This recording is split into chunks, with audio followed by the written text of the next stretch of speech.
Welcome back to the Lost Previews, where we talk about the preview chapters of The Lost Metal, Book 4 in Mistborn Era 2.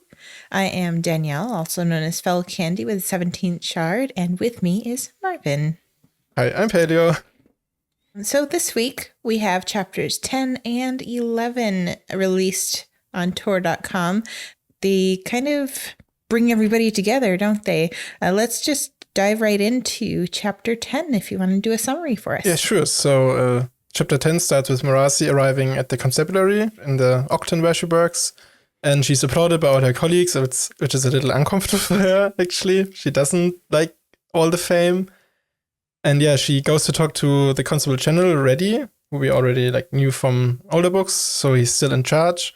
And they first talk a little about Wayne, because Reddy has an entire folder with complaints about Wayne on his desk.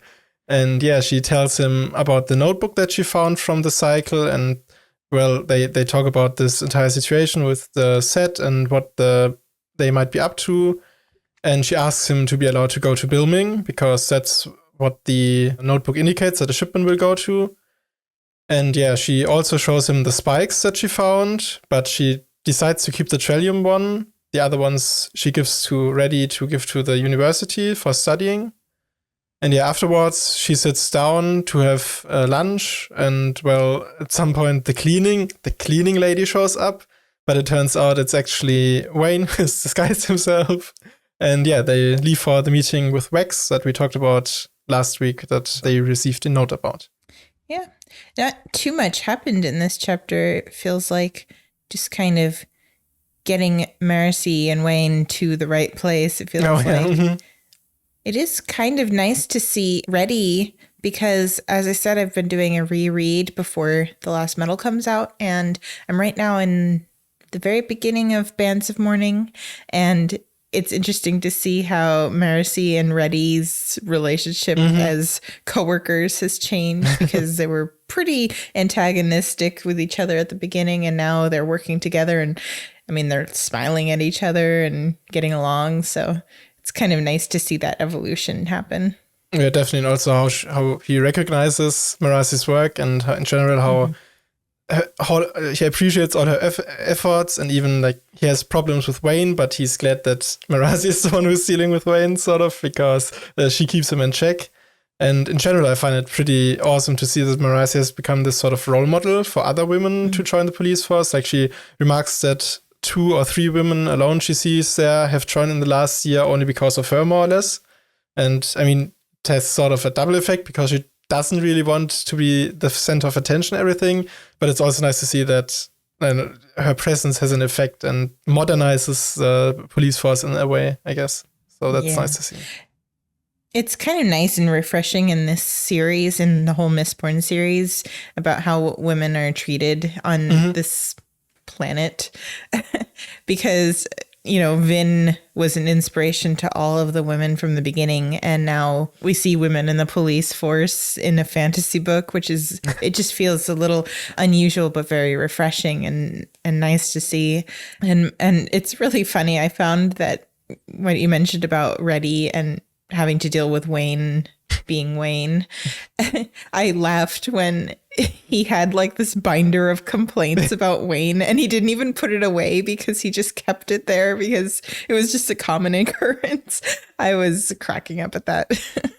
Yeah, definitely. It's in general also this, when the policeman comes out, the constable comes out of Reddy's office, and okay, why is this policeman mentioned? And then when he comes in, he shows the drawing that Wayne did of him as a giraffe. And I don't know, it's just very funny to see that nobody is safe from Wayne's shenanigans in the entire constabulary. So yeah, not just Wex and Marasi, you have to suffer through it, but all of them, yeah. Isn't it weird how many times giraffes have come up? I feel like it's been a weird amount of time. Yeah, that's true, yeah. Maybe we'll see some in Bilming. They go to visit the zoo, and I don't know. I did hear that maybe the roughs, because they mentioned that there were lions in the roughs, or I think it was lions. Maybe it's kind of like a savanna rather than our traditional Southwestern Americas. Yeah, I think so too. I just thought that was kind of a strange thing to mention, that he drew him as a giraffe, and they had mentioned giraffes earlier and in the prologue. And it was just kind of felt weird. Maybe it's just like Brandon, after writing Stormlight Archive and like not being able to put in any Earth references or like Earth-like things, and then he goes back to Scadrial where it's basically Earth. So you can put in all these. Okay, what's a tall animal that I could compare this tall guy to? A giraffe, I guess. So maybe it's a little bit like that he just wants to grab it full there. That, okay, Scadrial is basically Earth, but not really. Yeah. But yeah, another thing that they talk about is, of course, the set and what they might be doing here in Elendel, what they might be smuggling into Elendel, especially because that's an odd thing. That in the notebook they talk about, or the cycle talked about, what shipments and crates and stuff like that weren't stopped at when they were shipped into Elendel. And do you have any theories of what they might be shipping into it?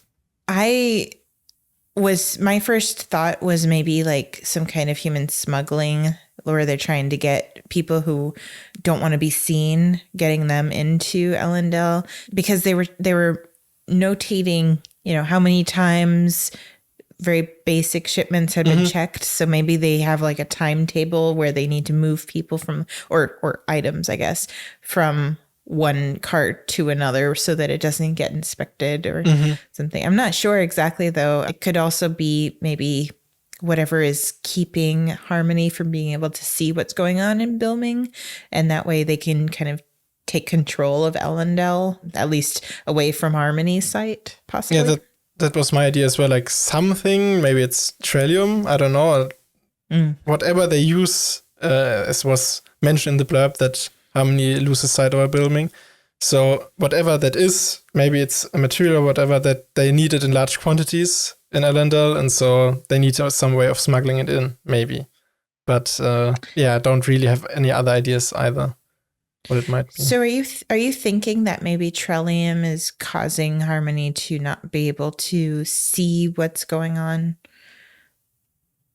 I'd at least not like strike it out as an option, because we do know that it caused him to not be able to control Palm in Shadows of Self, which probably is more due to the fact that it's another god's metal, and so that interferes with his own powers rather than anything of Trellium specifically. But yeah, I don't know, maybe it's in general something there with Trellium or in general with shards, that they can't see another, or that another shard's god metal interferes with their powers somehow. I guess we don't really know whether the atium supplies in the cache really, like, if they interfered with Preservation's powers in any way. But I could see it as an option, at least. Yeah. I'm just wondering, because so in earlier chapters, Harmony sent this letter to Wax saying, wait for the right metal. And now we see at the end of chapter 10 that Marcy she saved the Trellium spike and is going to bring it to Wax. So it made me think that Harmony was able to predict that Marcy was going to bring him the spike. So then that kind of refutes the theory that Trellium is causing him to lose sight of it. Yeah, but I don't think that's necessarily like contradictory, because like he could read the connections or whatever to see the future, that he will need Trellium, but like he can't see, or that doesn't mean that he can also see what's happening around the Trellium or whatever, I guess. If or maybe he sense. Just trusts that Marcy would bring Wax whatever he might need, even though he can't quite see exactly how it will happen. Yeah, something like that maybe. And then another thing about them smuggling stuff is that they also take food out of Elendel and ship it somewhere, which Marasi and Reddy wonder about. And like my little pet theory is that maybe it's for off-world purposes, actually, like that the set or whoever is behind them use it to finance their stuff, because we know that from Bobs that in the Final Empire they already had canned food and they basically exported it through the pits of Hethin.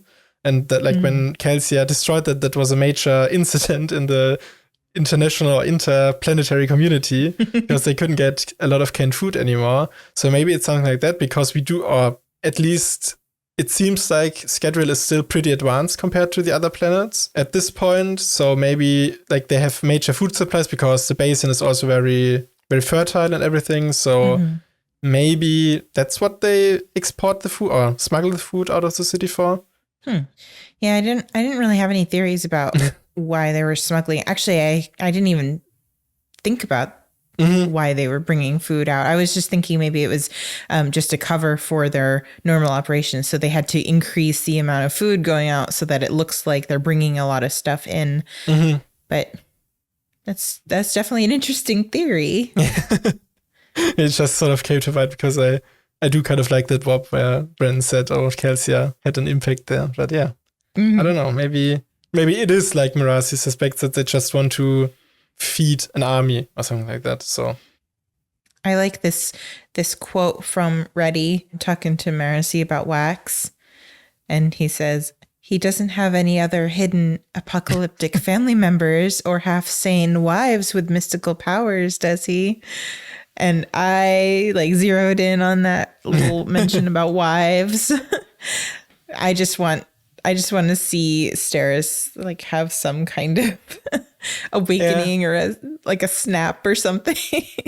I mean, it would be cool. Yeah, it's also, I definitely understand, or I would find it cool as well. But also, it's sort of like, okay, if everybody has superpowers, does it really matter anymore? Like, she's awesome enough as is. I feel like so. It's true. It would be a nice benefit, of course, but it's like if she doesn't end up with powers either, it'd be fine. But little Max or Tindwyl, I'm pretty sure they'll get powers at some point. So they'll continue the line. Maybe they are the apocalyptic family members. Maybe they'll cause. Yeah, there's be a toilet incident with Max, and that causes the Southern Scadrians to attack finally. Oh no. I don't know. But yeah, this of course is in reference to Edwan, Mr. Soot from who died at the end of Bands of Mourning. And I find it quite interesting that they haven't really learned more about this or his death. Like they think it's more or less a normal assassination. So have these faceless immortals of the set, have they shown up elsewhere already, or are they still very much in the background? That's what I wonder. Yeah, because at the very, very end of Bands of Mourning, Edwarn was killed. And then the faceless immortal with the red eyes that killed him had told him that he could serve in another realm. So I'm thinking he's still around. He just doesn't have a physical body anymore. And he's probably doing something in the background, something nefarious, of course. Yeah, could be. So I can't remember if it's uppercase realm or lowercase realm in that reference. But I mean, it could be that he, of course, serves as a cognitive shadow somewhere. Or maybe even like that it's some sort of fuse deal, that he literally is on another planet or something like that. And was like sent there as, I don't know, whatever, as an agent. But yeah, I don't think we have seen the last of him at the release. Yeah, all of these different references to off-worlding and stuff, it really drives home the fact that we're headed towards the big Cosmere story rather than just sticking around in these small little segments that are just only on Scadrial or only on Roshar. So it's really fun. I'm just wondering how people who only read Mistborn would take it, you know? Yeah. Especially like if the theories about Trell are true in the end, like that he's an avatar of autonomy and things like that. Like White Sand of all things is a very minor story in the Cosmere, all things considered. And even more so, like autonomy isn't really present much in the books. So it's kind of interesting how people will react to that. Yeah, definitely. Well, I think Brandon really set the stage for Trell because he's mentioned in Era 1 quite a, well, I wouldn't say quite a bit, but he is mentioned, like name dropped. by Sazed. And then in Alloy of Law, he becomes like, oh, this is like a big deal. Yeah. This is like the main driving force behind the set. And so at least there is some foundation for theories about who Trell is, especially if you're only reading Mistborn. But it is very fun for people who are interested in the connections between all of the different planets and systems. Yeah. Yeah, one final thing, I guess, about this chapter that I really like that quote is when Marasi says, she knew death far better than she knew God. Oh, and she thought that. And it's, of course, death here is Marsh and God is Harmony, or says it. And I do wonder whether, because she has met Marsh at some point when he gave her this notebook from Spook about hemorrhagy, but I do wonder whether she has met him again after that. Of course, she knows him better because she has met him at least once, and she hasn't ever met Harmony in person. But has she met him more than once? Is my question. Yeah, I have heard, and I don't know where it came from, but on the 17th Shard Discord, a lot of people were talking about how Marsh has this kind of increased presence in this book. Do you know where that came from? I think there was a WOP at some point where like Brandon said, okay, Marsh would would show up again, at least in Lost Metal, I think. So what he will be doing in this book, I guess, is what's really interesting. Did you have anything else to say about chapter 10? No, I think that's about it, yeah. Okay, great. So we'll move along to chapter 11. We have Wax and Steris arriving at their mansion. And Alik, is that how you pronounce it? Alik? That's how I pronounce it, at least, yeah. I haven't met him on the audiobook yet, so. I pronounce Alik as well, at least, yeah. So Alik lives at... Alec? I like Alik better. Yeah, same. So Alik lives there at the mansion, and he has baked them some nice pastries. And Milan is there as well. She is actually in a dog's form, but then she finds out that Max isn't with them, so she changes back so that she doesn't play fetch with Max. Then afterwards, Wayne and Marasi also show up. So everybody's together. They're discussing the spike that Marasi retrieved and the set's operations that they discovered in the sewers. And another sewer joke occurs. And Wax thinks in his head, oh, that letter from Harmony saying that the metal will be arriving, and he connects that with that Trellium spike that Marasi brings. Marasi tells everybody about her plans, and Milan lets people know that she is actually going off-world. Leek comes back in, brings some pastries, some chuck, and Wayne wants to leave because Milan mentioned that she was going off world, and he and Milan have to go have a private conversation. And then Wax says, get my goggles, and he's going to go and do some experiments on this Trellium spike. So do you have any thoughts about chapter 11? This one, some more stuff happens. Yeah, definitely have some thoughts. So I love Alik, like that he is a pastry chef more or less at this point, and like he addresses Wax as oh hungry one and everything. It's just really chef's kiss for me. I really enjoyed him already in Bands of Morning, and I love that we have him back here. And yeah, and also that he has this entire mention to himself apparently is just kind of hilarious, actually.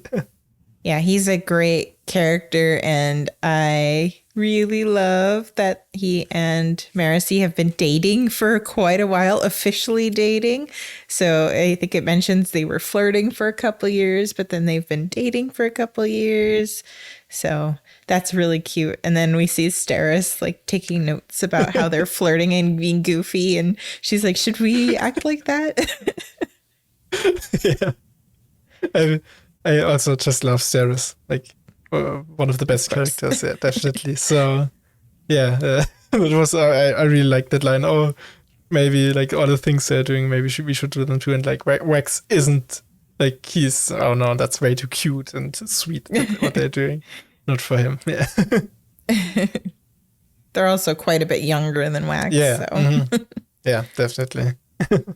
It's really nice, especially talking about Steris, to see Steris and Wayne like going at it a little bit. Like I said, I was doing this reread and there's lots of tension. Wayne does not like her. He wants Wax not to marry her. But now they're getting along. They're throwing insults. She calls him a slug, and and he laughs at it and kind of gets into it a little bit with her. It was really nice to see. Yeah, mm-hmm. And also it's nice to see that she's still really enjoying flying with Wax. Like at the beginning where he says, oh, he's delighted to see her with a big grin or whatever on her face. That's always nice to see. And yeah, like they just become sort of a really big family, I guess, in a way. And that's really nice to see. Yeah.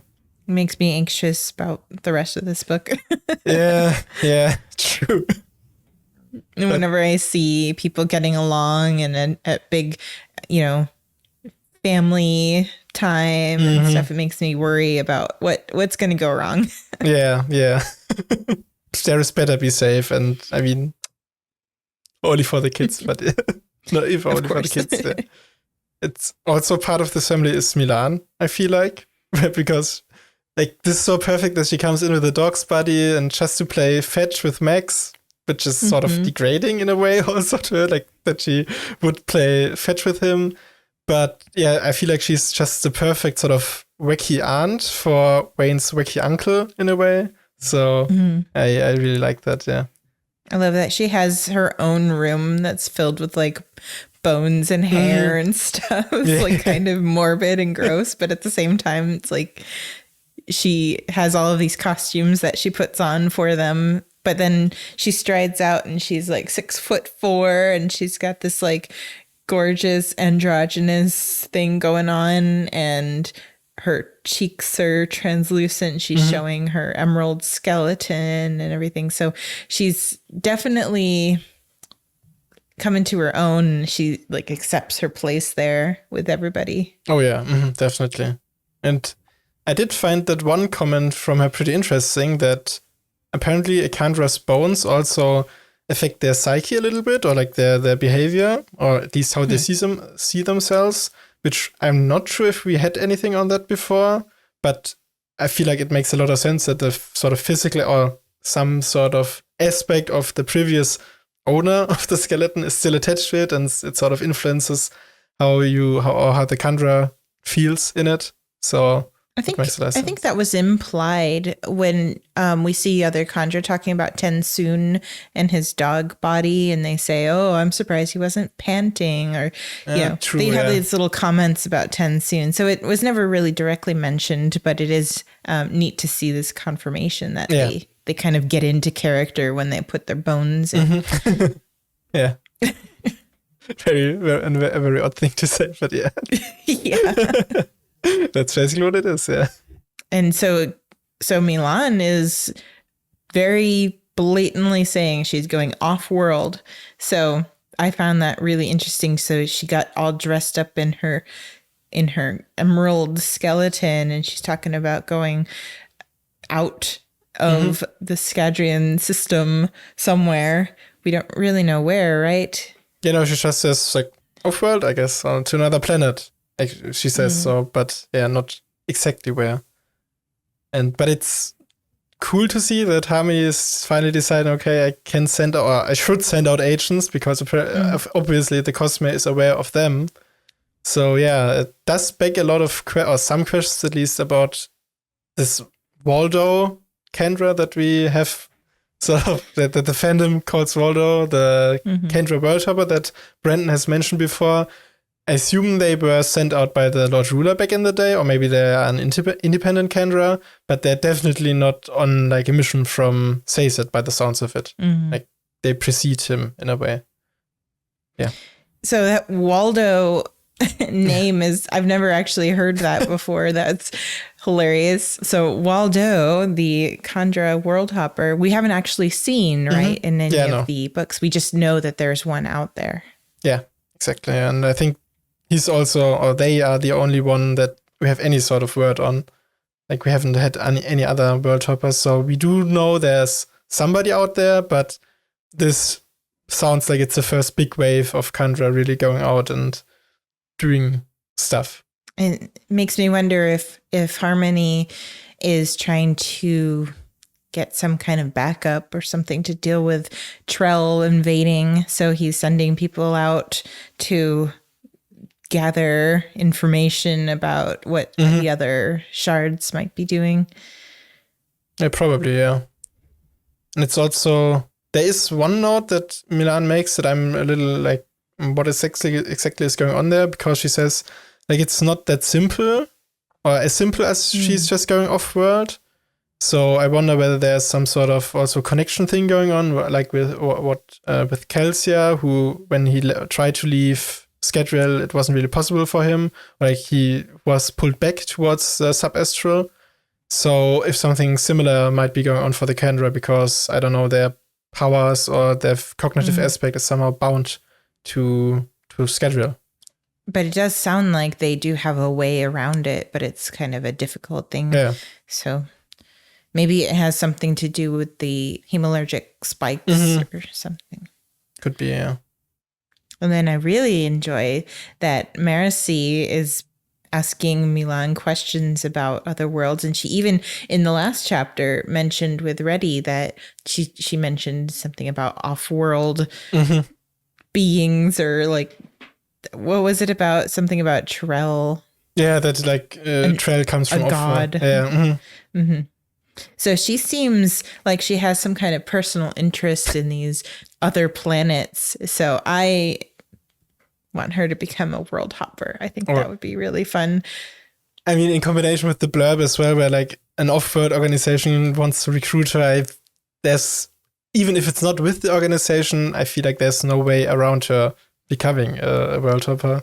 I just hope she takes Alec with her, and like, when he bakes pastries and makes hot chocolate for her, and she goes off on her adventures on other planets. I don't know.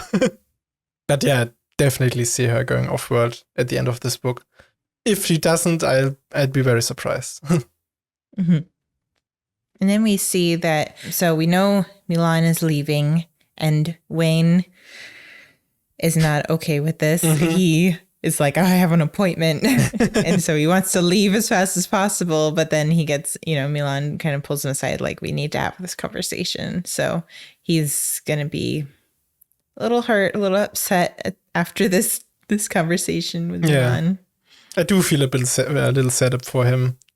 Yeah, I do too. I really like Wayne and Milan together. I thought they had really great chemistry, but I'm a little anxious about how Wayne is going to be dealing with this. Is he going to regress to his bad jokes about, things, cheesy jokes, and yeah, he generally doesn't handle rejection from women well, as a overall thing, with Renette, with the girl he always goes to at uni, and now Milan, I guess. She's not really rejecting him as much as just bringing up, but to him it's probably the same. So yeah, I hope he copes with it in a healthy way, but I fully expect him as well, to just, it's Wayne, so I don't know what we can expect from him, but yeah.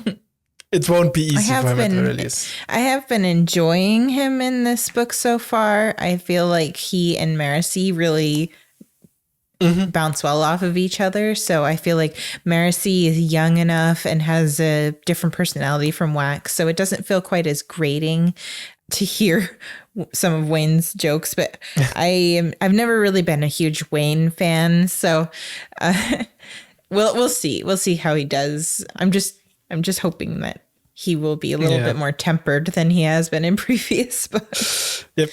100% agreed there. Yeah. But yeah, one thing we haven't talked about at all yet is, of course, the Trellium spike, or what Wax intends to do with it, which I feel like is the last big thing in the chapter that we haven't touched on.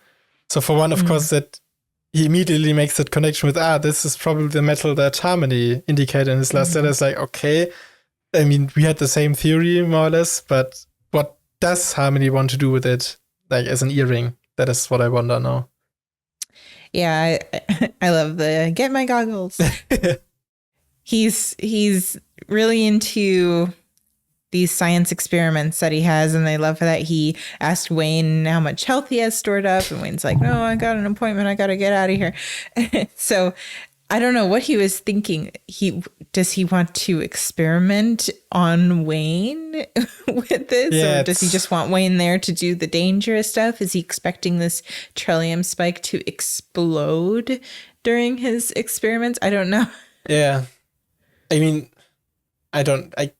we don't know whether they ever experimented with Trillium before, but maybe they think it's a bit like harmonium or add metal, that it is explosive in a way. I don't know. I think, is this the first time that they actually call add metal the harmonium? That I don't recall. I think it might be. I feel like it's the first time we've actually heard, because I remember that Harmony didn't like the name. It felt like it was pretentious, but they actually mentioned it by that name, and they were talking about it exploding. Yeah. So it's also difficult because we have been calling it harmonium out of the books for so long, and Bran is also referred to it as such. So yeah, it's hard to keep it straight sometimes. And then I wonder what experiments he's going to be running with these. Like, in my mind, Wax thinks about how it can be used to serve him, and that's usually as like a weapon or something. But he's got these instructions from Harmony to make an earring out of it. So is he going to be making the earring first, or is he going to be just experimenting with it and playing around with the metal that he has? Because the spike doesn't sound like it's that big, because they keep describing it as like a slender spike. Yeah, it's a couple of inches, a needle tip on it. So it doesn't sound like he has a lot to work with. I don't know if the spikes need to be like these huge railroad spikes that we see on Steel Inquisitors or anything, but yeah, it's also like, because he wants to make it into an earring, does he intend Wax or somebody else to wear it as an earring? And does he hope that Trell will talk to them, I guess? Maybe is what he hopes. It's a little weird, yeah.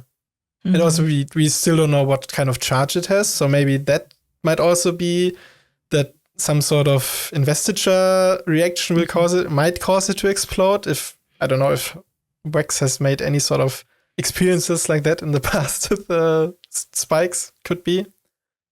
But yeah, it's weird at the very least that he has to take or wants to take such precautions just to do something with a spike. I don't know. And they do make a mention, and I think I mentioned this in the last episode, where you have to have 4 in the body for I think they were talking about how Ruin would take over when there were 4 spikes. So if Wax has 1 in one ear and then 1 in the other, that's 2. So we don't like what is the effect going to be from having 2 different earrings? And or maybe he'll be really stylish and just put it on 1 ear. maybe. Yeah.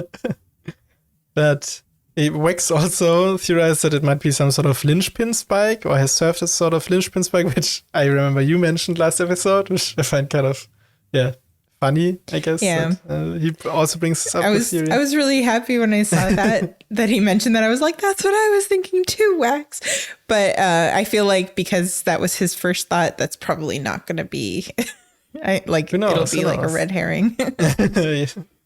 I don't know, maybe. But I guess next chapter or the chapter afterwards, we're going to find out what exactly his experiments will be. So looking forward to that, definitely. Yes, absolutely. Did you have any other thoughts about chapter 11? Anything you wanted to mention? No, that's it from me. Great. So that was chapter 10 and chapter 11 of the preview chapters of The Lost Metal by Brandon Sanderson. We thank you for watching. We want you to join in on our discussions on our forums, on our Discord, join in on the comments on our YouTube and SoundCloud, and please, if you like, support us on our Patreon. Thank you. Bye. See you next week.